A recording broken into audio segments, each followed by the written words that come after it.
하나님은 우리와 함께 하십니다. 늘 함께 하시고 우리에게 말씀하십니다. 우리가 그 하나님 앞에 더 깊이 나아가면 나갈수록 하나님의 그 말씀, 하나님의 음성을 우리의 마음으로 듣게 될 줄 믿습니다. 그 은혜 가운데 깊이 나아가는 저와 여러분 되시기를 바랍니다. 오늘은 삶이란 무엇인가 라는 제목으로 창세기 5장 21절에서 24절 에녹의 이야기를 함께 나누려 합니다. 우리 창세기 5장 21절에서 24절까지 말씀을 같이 읽겠습니다. 시작.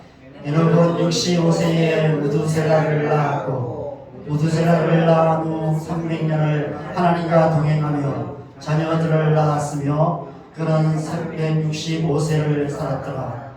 에녹이 하나님과 동행하더니 하나님이 그를 데려가심으로 세상에 있지 아니하였더라. 제가 요 몇 주간에 무엇이란 무엇인가 이런 제목으로 계속 말씀을 나누고 있습니다. 신앙생활에 있어서 중요한 단어들의 의미를 정의하고 있습니다. 복음이란 무엇인가, 신앙이란 무엇인가, 구원이란 무엇인가 이런 제목으로 말씀을 나누었습니다. 여러분, 올바른 신앙생활을 하기 위해서는 신앙생활에 또 우리의 삶에 이 중요한 단어들을 올바르게 정의하는 것, 그 정의를 바로 이해하는 것이 굉장히 중요합니다. 그 단어들의 정의가 왜곡되면은 우리의 신앙이 왜곡되고요, 우리의 삶이 파괴적인 결과를 낳게 됩니다.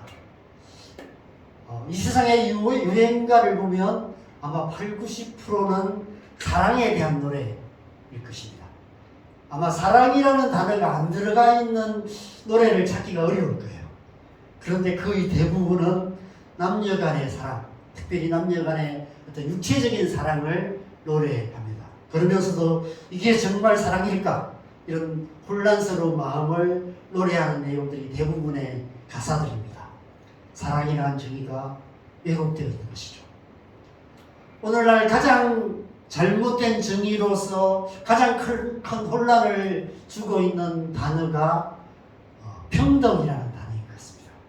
그래서 남녀 평등이란 말을 남녀의 차이도 인정하지 않는, 다 똑같은 것을 평등이라고 생각합니다.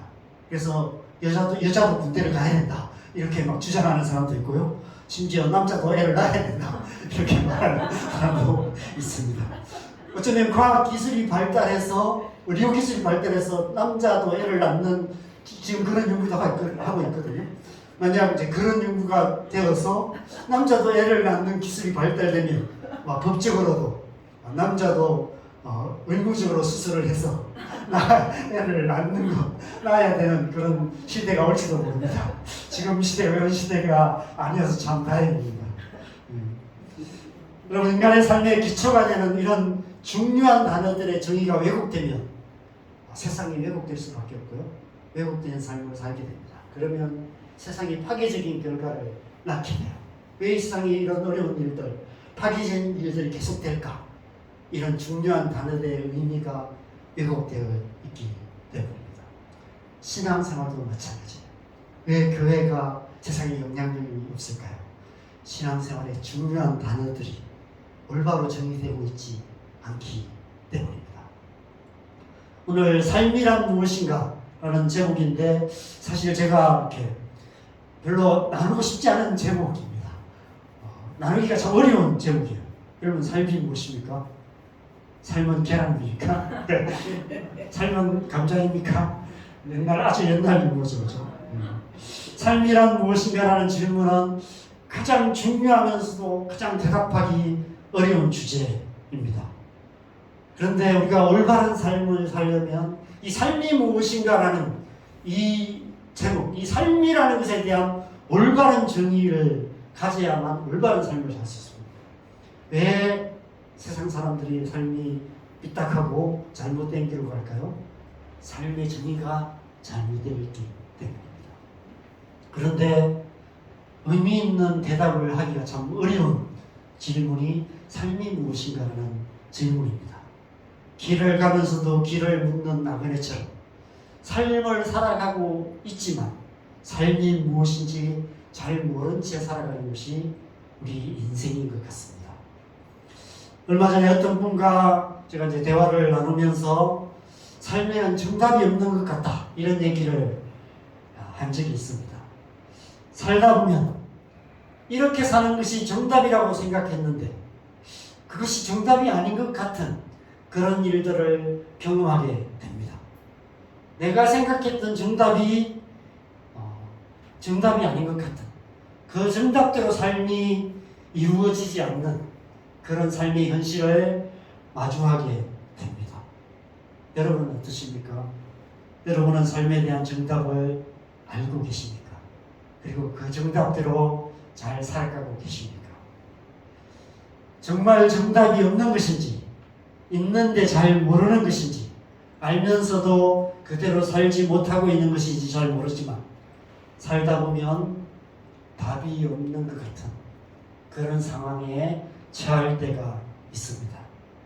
어쩌면 우리의 삶에 필요한 것은 정답이 아니라 삶의 방향이 아닐까, 이런 생각이 듭니다. 내 삶이 지금 올바른 방향으로 가고 있는가? 라는 질문을 해보는 것이 중요한 것 같습니다. 여러분, 망망대해를 항해하는 배를 한번 생각해 보시기 바랍니다.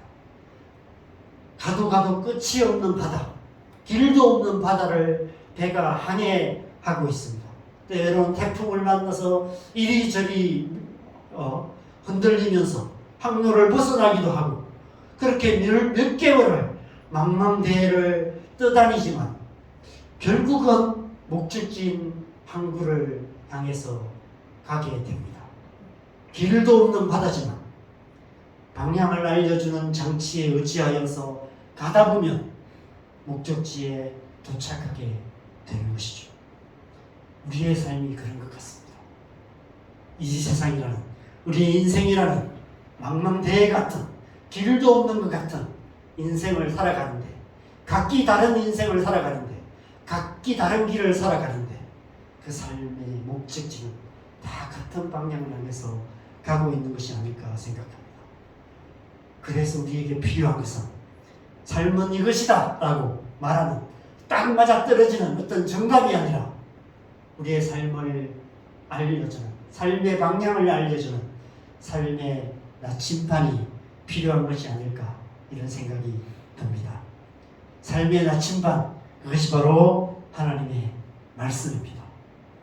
우리를 창조하시고 우리에게 삶을 주시는 하나님, 우리를 살아가게 하시는 하나님, 밤깊도록 독선 안에 주님과 함께 머물고 싶지만 괴로운 세상에 할 일 많아서 날 가라 명하시는 하나님, 이 땅에 아직은 내가 왜 살아야 되는지 잘 모르겠지만, 분명한 이유는 알 수 없지만 뭔가 알 수 없는 이유로 이 땅을 살게 하시는 하나님의 삶의 목적, 하나님 우리를 인도해 가시는 삶의 방향이 있다는 것입니다. 우리가 원하든 원치 않든, 만족하든 만족하지 못하든, 잘 살고 있든 그렇지 않든 우리는 우리에게 주어진 삶을 살아가고 있고 또 살아가야만 합니다. 어떻게 살아야 할까요?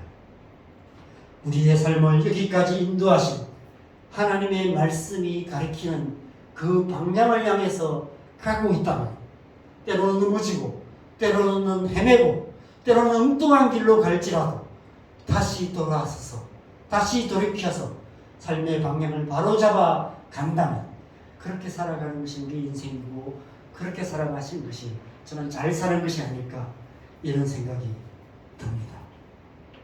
저는 이 세상이 갈수록 엉망이 되는 이유는 삶이란 무엇인가라는 질문에 마치 그럴듯한 정답이 있는 것처럼 구라치는 사람들, 그런 사람들 때문이 아닐까, 이런 생각이 듭니다. 심지어 성경 말씀을 가지고 성경 말씀을 왜곡해서 마치 그것이 삶의 정답인 것처럼 헛소리하는 거짓 선지자들 때문에 우리의 삶이 엉망진창이 되고 있는 것이 아닐까 생각합니다. 이것이 정답이라고 말하는, 율법적이고 종교적인 어떤 신앙생활을 말하는 그런 거짓된 가르침, 그런 가르침 때문에 우리의 일상이 엉망진창이 되고 있는 것 같습니다. 그래서 마치 정답을 찾은 사람이냐 행복한 척하며 잘 살고 있는 그런 사람들이 너무 많이 있습니다.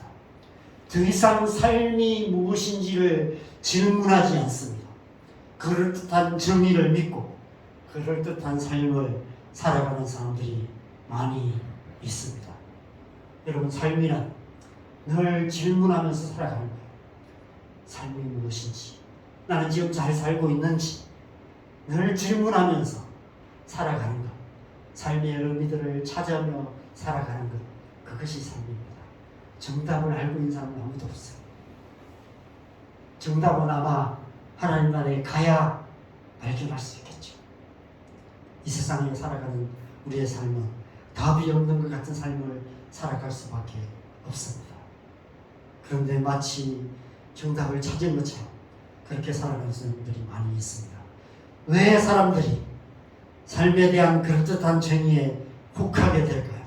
제가 이 말씀을 준비하면서 유명한 생물학자이신 어떤 교수님이 운영하시는 유튜브 채널을 우연히 보게 되었습니다. 누구나 알만한 어떤 사회학자와 함께 이렇게 대화하는 그런 영상을 제가 보게 되었습니다. 제가 잘 안 보는데 제가 이 제목의 설교를 제가 몇 주 전부터 생각했어요. 삶이란 무엇인가? 이런 제목으로 설교를 한번 해야 되겠다. 이런 마음이 들었는데 어떻게 해야 될지 잘 모르겠더라고요. 그래서 계속 생각을 하고 있는데 자료를 찾다가 우연히 이 영상을 보게 되었어요. 이 영상의 이렇게 표지에 제목이 이렇게 나와 있었어요.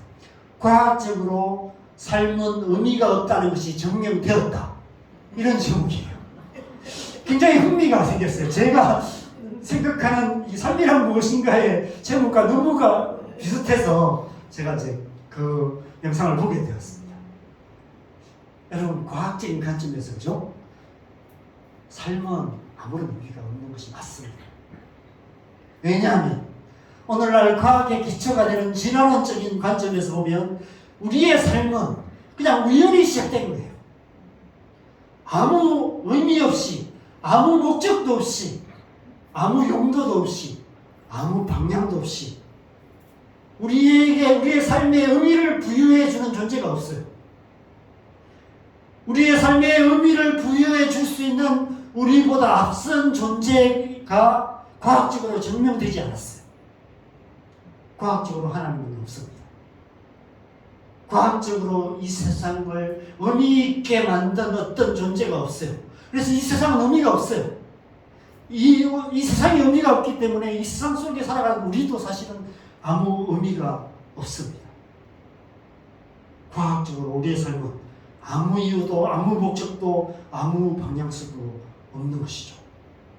단지 수십억 년이라는 시간을 흐르는 동안 물질들의 상호작용에 의해서 우연히 생겨난 존재들에 불과하고, 그렇기 때문에 우리의 삶은 과학적으로 의미가 없는 것이 증명되었습니다. 작년에 혹시 이런 프로를 본 적이 있습니까? 태어난 김에 세계 유치.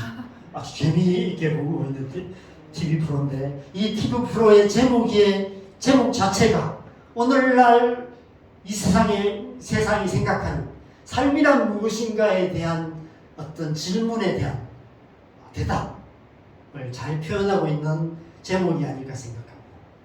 이 제목을 극단적으로 표현하면 차라리 안 태어났으면 좋을 텐데, 어차피 태어났기 때문에 어쩔 수 없이 살긴 살아야 하고, 특별한 의미도 없는 삶이니까 내가 하고 싶은 일이나 실컷 하다가 가면 되지, 이런 의미가 이 제목에 있지 않을까, 이런 생각이 듭니다. 삶이란 무엇인가라는 질문에 대해서 이 세상이 말하는 가장 그럴듯한 정답, 태어난 김에 사는 거예요. 태어났기 때문에 어쩔 수 없이 사는 것입니다. 여러분, 그것이 삶의 정답이라면 굳이 결혼해서 자식들에게까지 그런 삶을 살게 해야 될 이유가 뭐가 있겠습니까? 오히려 그것이 더 잔인하고 무책임한 일이 아닐까요? 나는 어차피 태어났으니까 어쩔 수 없이 그냥 이렇게 살지만 이런 삶을 우리 자식들에게까지 물려주고 싶지 않다는 생각. 오늘날 이 세상의 보편적인 인생관이 바로 그런 인생관입니다. 그래서 결혼을 하려고 해요. 결혼해도 자식들을 안 낳고 살려고 합니다. 의미 없는 인생을 내가 사는데 또 의미 없는 인생을 내 자식들이 사는 꼴을 나는 못 보겠다. 이런 생각이 은연중에 있는 것 같습니다. 그래서 이제 이 사회인문학자가 이렇게 말해요. 과학적으로 삶은 의미 없다는 사실이 증명되었기 때문에 질문을 바꿔야 된다는 거예요. 삶의 의미가 무엇인가 이런 질문이 아니라 내 삶에 어떤 의미를 부여할 것인가. 사회인문학적으로 질문을 바꾸어서 내 삶에 어떤 의미를 부여해야 되는가 이런 질문을 해야 된다고 말합니다. 무슨 의미입니까? 내가 내 삶의 주체가 되어서 의미를 찾아야 된다는 거예요. 내 삶의 의미를 부여해야 된다는 거예요. 내가 의미 있는 삶을 찾아서 그 삶을 선택해야 된다고 말하는 것입니다. 그것이 세계 일주든지 개인적인 취미생활이든지 행복한 가정을 이루는 소박한 꿈이든지 직장에서 성공하는 것에 의미를 부여하든지 사람들과 좋은 관계 속에 살아가는 것을 의미를 부여해서 수많은 기도하고 수많은 모임을 만들어서 계속해서 사람들을 만나는 것인지 아니면 이 세상 많은 사람들이 그렇게 살아가는 것처럼 돈 많이 벌어서 부자가 되는 그것에 의미를 부여하든지 자기 각자가 자기만의 삶의 의미를 부여해서 의미 있게 살아야 된다고 말하고 있습니다. 좀 더 고차원적인 의미를 부여할 수도 있겠죠. 나라와 민족 내지는 온 세상에 크게 기여하는 것에 의미를 부여할 수도 있고요. 가난한 사람들을 돕고 그렇게 해서 좀 도덕적이고 의미 있는 좀 훌륭한 삶을 살아가는 것에 의미를 두을 수 있을 것입니다. 내 이름을 후세에 남기고 자녀들의 대대손손 잘되게 하는 것에 의미를 부여할 수 있겠죠. 그런데 그것이 정말 삶이란 무엇인가에 대한 정답이 될 수 있을까요? 여러분, 우리가 아무리 그럴듯한 의미를 부여해도 죽음이라는 불편한 지실 앞에 서면 다 무의미한 것이 되고 맙니다. 여러분, 죽음이라는 것은 모든 의미 있는 것들을 다 쓸어가 버리는 태풍이나 홍수와도 같고 모든 의미를 다 빨아들이는 블랙홀과도 같습니다. 여러분, 내가 나라와 민족을 위해서 또 가난한 사람들을 위해서 열심히 의미 있는 삶을 산다고 해서 그래서 내 이름을 남기고 나의 비석에 참 의미 있게 살아갔다라는 흔적을 남긴다고 해서 그것이 내게 어떤 의미가 있을까요? 죽음으로 끝나버린다. 죽음이 끝이라면 제가 삶이란 무엇인가라는 제목의 설교를 망설인 이유 중에 하나가 이 제목의 설교를 하려면은 죽음이란 무엇인가라는 설교도 해야 되기 때문에 그래요.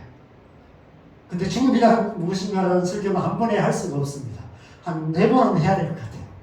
죽음이란 무엇인가 1, 2, 3, 4 이런 것을 해야 됩니다. 그래서 제가 다음 주부터 4주에 걸쳐서 죽음이란 무엇인가 이런 설교를 계속 한다면 여러분 교회 안 나오실 겁니다. 네. 여러분, 과학적으로 죽음이란 나의 모든 존재가 완전히 소멸되는 것입니다. 당연히 우리의 삶도 완전히 끝나버리는 거예요. 그냥 태어난 김에 살다가 죽음으로써 완전히 끝나고 마는 것이 우리의 인생이라는 것입니다. 그게 무슨 의미가 남겠어요? 무덤의 빗속에 내 이름을 새겨놓은들 내게 무슨 의미가 있겠습니까? 요즘은 화장해서 가루로 만들어 다 땅에 흩어버리는데 그러면 나라는 존재 자체가 흔적도 없이 사라지고 마는 거예요. 내가 살았던 흔적조차도 없는 것입니다. 그게 과학적으로 삶이에요. 사회학적으로는, 그럼 사회학적으로 말하면 더 비참해요. 사회학적인 의미를 부여하는데, 그죠? 여러분, 사회학적인 의미는 더 비참해요. 돈 많이 버는데 의미를 부여했는데 쫄딱 망하면 어떻게 될까요? 다 잃어버리면? 그럼 끝난 거예요. 삶의 의미가 끝나버린 거예요. 직장의 의미를 부여해서 열심히 직장 생활을 했는데 직장 내에서 은퇴하면 삶이 끝난 거죠. 사람들과의 관계에 목숨 걸어서 수많은 사람들과 관계를 맺었는데 그 관계들이 하나둘씩 끊어지면 삶이 끝난 것이죠. 행복한 가정을 만들려고 했는데 가정이 깨어지는 경험을 하게 되면 삶이 끝나는 것입니다. 여러분, 갈수록 고령화되어가는 사회 속에 있습니다. 공원나무 그늘 벤치마다 수많은 어르신들이 더위를 견디면서 부채질하면서 여름의 기나긴 하루의 시간들을 보내고 계시는 모습들을 우리는 보게 됩니다. 사회인문학적으로 볼 때 삶이 끝난 거예요. 살고 있지만 살아있는 게 아니에요. 과학적으로만 살아있을 뿐이에요. 과학적으로는 아직 살아있죠. 그런데 사회인문학적으로는 살아있는 게 아니에요. 여러분, 누구에게나 내가 스스로 부여했던 사회적인 의미들이 완전히 사라지는 순간이 옵니다. 내가 살아있는 동안에 와요. 과학적으로 살아있는 동안에 그 시간이 옵니다. 그런 경험들을 하게 됩니다. 그래서 살았으나 죽은 것 같은 무의미함을 못 견디는 그런 시간들을 살아가요. 그래서 극단적인 선택을 하기도 합니다. 설교가 너무 복잡해지고 있는 것 같아서 이쯤에서 본문으로 들어가야 될 것 같아요. 무슨 강의를 하고 있는 것 같습니다. 그런데 여러분, 이런 세상 속에 진정한 삶이 무엇인지를 우리에게 보여주는 한 사람이 있습니다. 바로 에녹입니다. 여러분, 창세기 5장에는 아담으로부터 시작해서 그 셋의 후손들의 이야기가 10대에 걸쳐서 기록되어 있습니다. 노아에까지 이르는 족보가 기록되어 있습니다. 대부분 똑같은 형식으로 기록되어 있어요. 아담만 좀 다르게 되어 있고요. 그 다음에 에녹이 조금 다르게 있고요. 또 라멕이 좀 다르게 기록되어 있고 마지막 노아가 다르게 기록되어 있습니다. 그런데 나머지 사람들은 6명의 사람들은 다 똑같이 기록되어 있어요. 세 절로 기록되어 있습니다. 몇 세에 누구를 낳았고 몇 년을 살다가 몇 세에 죽었더라 라는 세 절로 기록이 되어 있습니다. 이것이 우리의 삶이에요. 이것이 우리의 삶의 현실입니다. 이 세상 모든 사람들이 살아가는 삶의 모습이 바로 그거예요. 태어난 김에 살다가 어쩔 수 없이 죽음으로 끝나는 것입니다. 그래도 지금까지는 태어난 김에 살다가 자녀를 낳고 어쩔 수 없이 죽었습니다. 그런데 이제는 그 중간도 생략이 돼요. 태어난 김에 살다가 자녀도 안 낳고 그냥 죽는 2단계로 끝나버리는, 아마 앞으로의 삶은 2절로 끝날지도 모릅니다.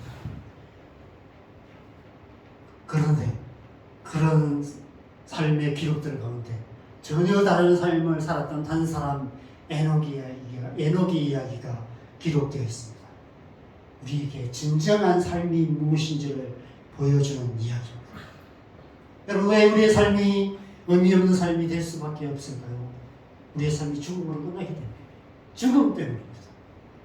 아무리 의미 있게 붙들고 있는 것들도 죽음 앞에 서면 아무런 의미 없는 것이 되고 마는 것입니다. 그런데 에녹은 달랐어요.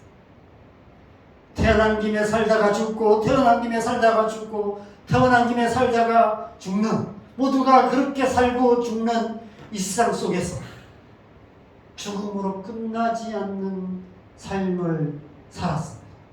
영원으로 이어지는 삶을 살았어요. 어떻게 영원으로 이어지는 삶을 살았을까요? 이미 이 땅에서 영원으로 이어지는 삶을 살고 있었기 때문에, 죽음으로 향하는 삶이 아니라 영원으로 향하는 삶을 살았기 때문에, 삶의 방향이 달랐다. 이 세상 사람 모든 사람들이 죽음을 향해서 살아갔지만 에녹은 다른 방향을 보면서 살았어요. 영혼을 향해서 살아갔습니다. 그런 우리와 똑같은 사람이었습니다. 그러나 이 세상 사는 동안 다른 방향으로 살았습니다. 영혼을 향해서 살았어요. 그래서 하나님이 데려가셨어요. 죽지 않았어요. 그래서 아직도 살아있어요. 몇천 년 전인지는 모르지만 수천 년 동안 아직도 살아 있습니다. 그 삶을 통해서 진정한 삶이 무엇인지를 보여주고 있습니다. 삶은 무엇입니까? 세상은 삶은 죽음으로 끝나는 것이라고 말합니다. 그러나 삶은 죽음으로 끝나는 것이 아닙니다. 삶은 죽음을 향해 가는 것이 아닙니다. 삶은 영원한 거예요. 삶은 영원으로 가는 것입니다. 그것이 삶입니다. 그 영원한 삶이 무엇인지 이해하기 위해서는 또 영원이란 무엇인가라는 제목의 설교도 필요한 거겠어요. 끝이 없을 것 같아요. 여러분, 영원이라는 것은 우리가 흔히 생각하는 것처럼 지루할 만큼 긴 시간이 아닙니다. 영원이라는 것은 무한히 긴 시간을 말하는 것이 아니에요. 여러분, 우리가 천국에서 영원히 하나님을 찬양한다고 말합니다. 그래서 어떤 사람들은 얼마나 지루할까? 이 한 시간의 설교도 지루한데 영원히 하나님을 찬양하고 있으면 얼마나 지루할까? 차라리 그게 천국일까? 오히려 그게 지옥이 아닐까? 이렇게 말하는 그런 사람들도 있습니다. 여러분, 하나님은 뭐죠? 시간과 공간을 초월하여 계십니다. 여러분, 잘 생각해 보세요. 태초에 하나님이 천지를 창조하실 때 시간과 공간도 하나님이 창조하셨어요. 그것을 하나님이 창조하셨다면 이 시간과 공간을 창조하기 전에는 시간이 없었다는 거예요. 시간이라는 게 아무런 의미가 없었다는 거예요. 공간이라는 것도 없었다는 거예요. 시간과 공간이 없는 세상이 있었다는 것입니다. 그것이 영적인 세계예요. 그것이 하나님의 세계입니다. 시간과 공간이 없는 세계 속에 하나님께서 시간과 공간이 있는 세계를 만드셨어요. 그것이 피조 세계입니다. 피조 세계는 태초로부터 시작해서 세상에 끝이 있습니다. 시작이 있고 끝이 있는 거예요. 그래서 세상에 종말이 있어요. 세상의 종말에는 이 모든 보이는 세계가 끝나는 세상이 올 것입니다. 시간과 공간이 의미 없는 세계, 영원한 세계가 있다는 것입니다. 태초에 하나님께서 시간과 공간을 창조하시고 그 속에 우리를 살아가게 하셨습니다. 그래서 하나님께서 창조하신 이 시간과 공간 속에서 우리는 유한한 존재로 살아갈 수밖에 없습니다. 유한한 시간을 살고요, 유한한 공간을 살아갈 수밖에 없습니다. 먼저 공간적으로 한번 생각해 볼까요? 공간적으로 생각하면 우리는 한 번에 한 곳에밖에 있을 수 없어요. 우리가 지금 우리 자원동교에서 예배를 드립니다. 근데 이곳에서밖에 예배를 못 드려요. 지금 이 시간에. 딴 교회에서 예배를 드리고 싶으면 다음 주에 딴 교회를 가셔야 돼요. 그렇죠? 동시에 다른 곳에 있을 수가 없습니다. 우리가 바쁠 때 이런 말 하죠. 몸이 10개라도 모자라겠다. 인간의 유한함을 말합니다. 예수님께서 육신을 입으시고 이 땅에 오셨을 때 바로 그러하셨어요. 유한한 인간의 몸을 입고 이 땅에 오셨기 때문에 한 번에 한 곳에만 계실 수밖에 없으셨습니다. 그래서 요한복음 14장에서 16장까지 말씀해 보면 예수님께서 제자들에게 이제 아버지께로 돌아갈 때가 됐다라고 계속해서 말씀하세요. 그런데 제자들이 근심하기 시작합니다. 그런 제자들에게 보혜사를 보내주실 것이다. 성령을 보내주실 것이다 약속하시면서 이런 말씀을 하십니다. 이 말씀 같이 읽겠습니다. 요한복음 16장 7절 함께 읽겠습니다. 시작. 그러나 내가 너에게 실상을 말하노니 내가 떠나가는 것이 너에게 유익이다. 내가 떠나가지 아니하면 보혜사가 너에게 오시지 아니할 것이요 가면 내가 그를 너에게 보내리라. 내가 실상을 너에게 말했다 라고 말하고 있습니다. 가장 중요한 현실을 말할 것인데 내가 떠나는 것이 유익이다. 왜 유익일까요?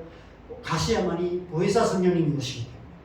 보혜사 성령님이 오시면 예수님은 모든 제자들과 늘 함께 계시고 싶으지만, 어디에나 함께 계시고 싶으지만 그럴 수 없으셨습니다.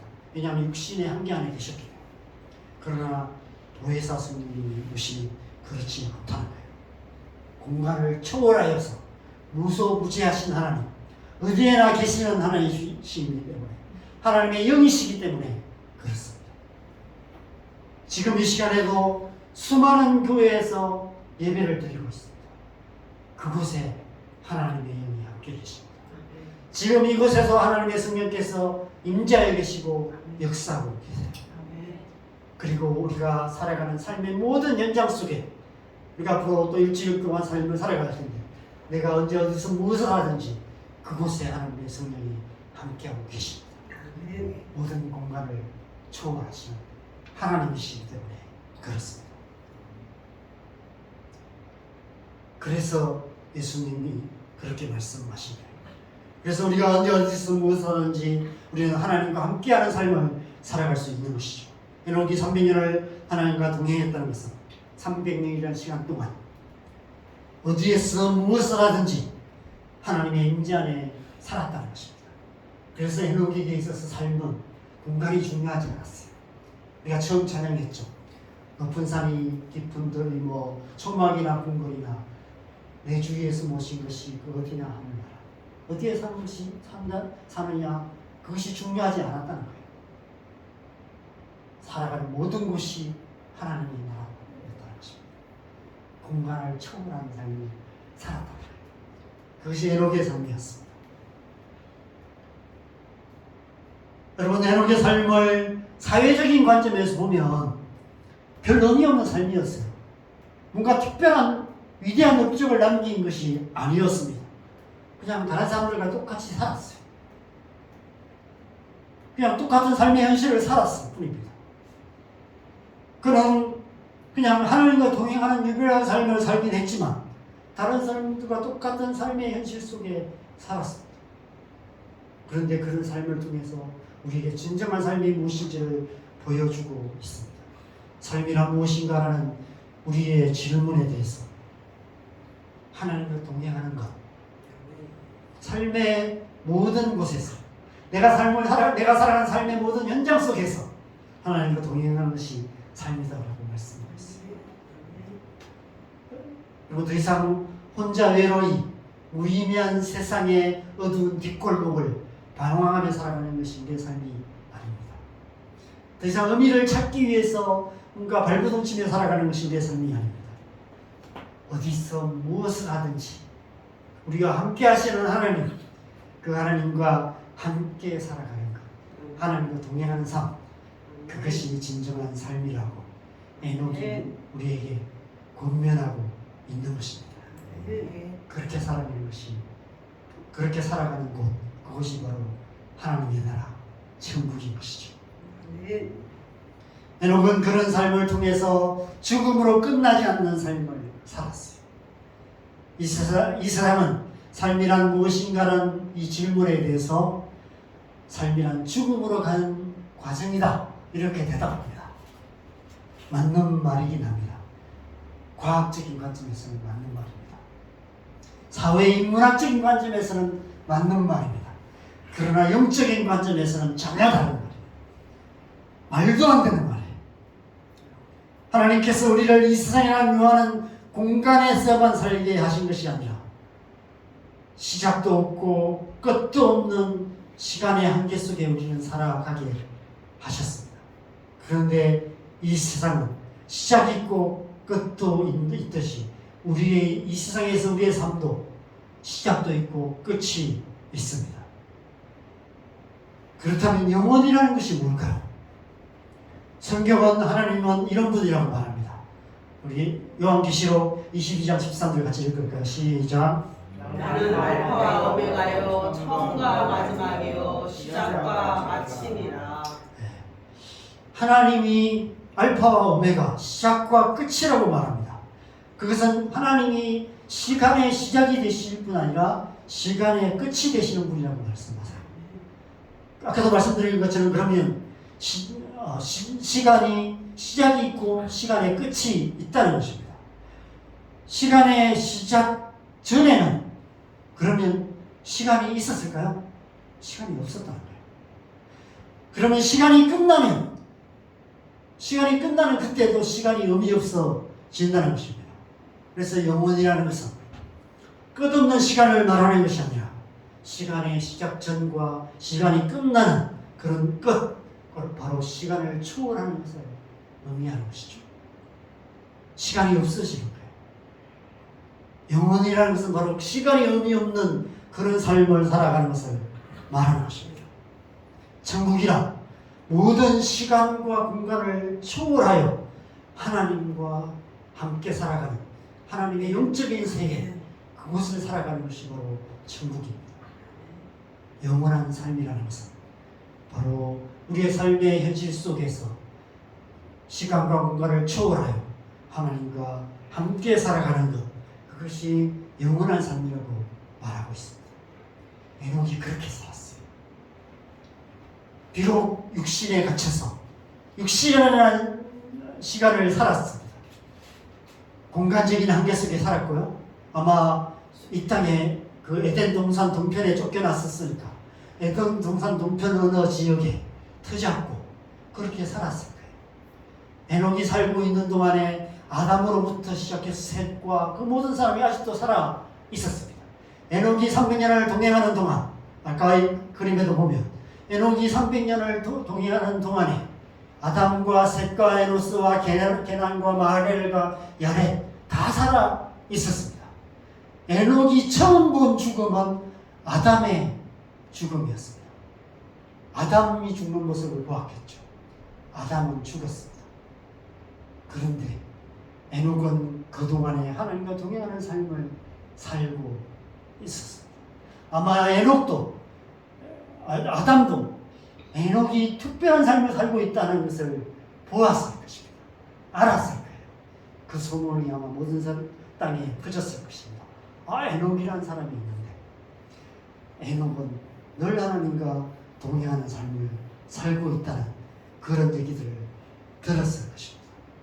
그것이 에녹의 삶이었어요. 그렇게 300년을 동행하는데 그런 에녹을 보면서 에녹의 삶이 하나님 보시기에 굳이 그 땅에 있을 필요가 없는 거예요. 그곳에 있으나 하나님 나라의 천국에 있으나 똑같으니까 하나님이 데려가신 것이죠. 그래서 죽음을 보지 않고 옮겨갔다고 말하고 있는 것입니다. 여러분, 동행이라는 말은 단지 함께 있는 것만을 의미하지 않습니다. 같은 방향으로 함께 가는 것을 의미합니다. 에녹은 하나님을 향해 영혼을 향해 나아가는 삶을 살았습니다. 그러면서 지금 우리에게 그렇게 말해요. 삶이란 이 세상이 말하는 것처럼 죽음을 향해 가는 것이 아니다. 영원으로 나아가는 것이다 라고 우리에게 말씀하고 있는 것입니다.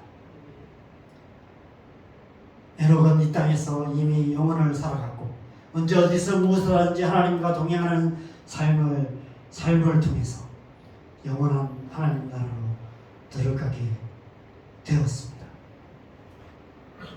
그 삶을 통해서 우리에게 인생이란 죽음으로 끝나는 것이 아니라 영원한 것이라고 말씀하고 있는 것이죠. 여러분, 우리는 이 세상에서 우리 육신의 삶은 죽음을 향해 흘러갈 수밖에 없습니다. 사회적인 관점에서도 우리의 삶은 언젠가 의미 없는 삶을 변대가는 그런 노년의 삶을 보낼 수밖에 없습니다. 그러나 그것이 끝이 아닙니다.